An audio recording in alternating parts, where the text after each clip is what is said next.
അപ്പോൾ റസ്മിൻ ജാസ്മിൻ ഒരു ഫൈറ്റ് നടന്നായിരുന്നു. ആ ടാസ്കിനിടയിൽ നടന്ന ഫൈറ്റ് നമ്മളെപ്പോഴും പറഞ്ഞായിരുന്നു റസ്മിൻ തന്നെയാണ് തെറ്റുകാരി. ഏതായാലും റസ്മിൻ അതിന് തക്കതായ ശിക്ഷ തന്നെ ലാലേട്ടൻ കൊടുക്കുന്നുണ്ട്. റസ്മിൻ അടുത്ത 2 ആഴ്ചയിൽ നോമിനേഷനിൽ വരും.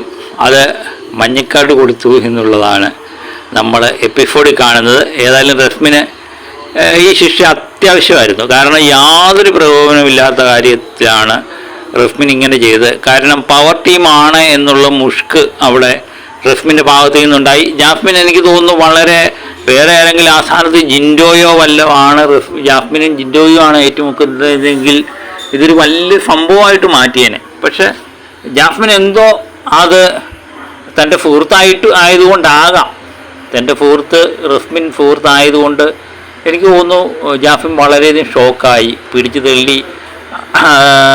അത് വല്ലാത്തൊരു പിടിച്ചു തള്ളലായിരുന്നു. അത് കൃത്യമായിട്ട് എന്താണെന്ന് ഇപ്പോഴും നമുക്ക് മനസ്സിലാവുന്നില്ല.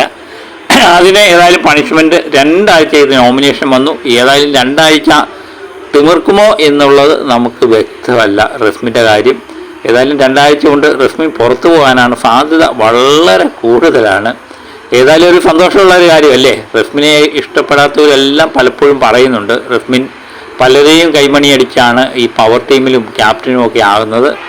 അത് മാറ്റിയാൽ മാത്രമേ റസ്മിൻ പുറത്താകത്തുള്ളൂ. റസ്മിൻ ഏതായാലും 2 ആഴ്ച എങ്ങനെയൊക്കെ പോയാലും അത് നോമിനേഷന് വന്നിട്ടുണ്ട്. അത് തന്നെ വലിയ കാര്യമായി തോന്നുന്നു.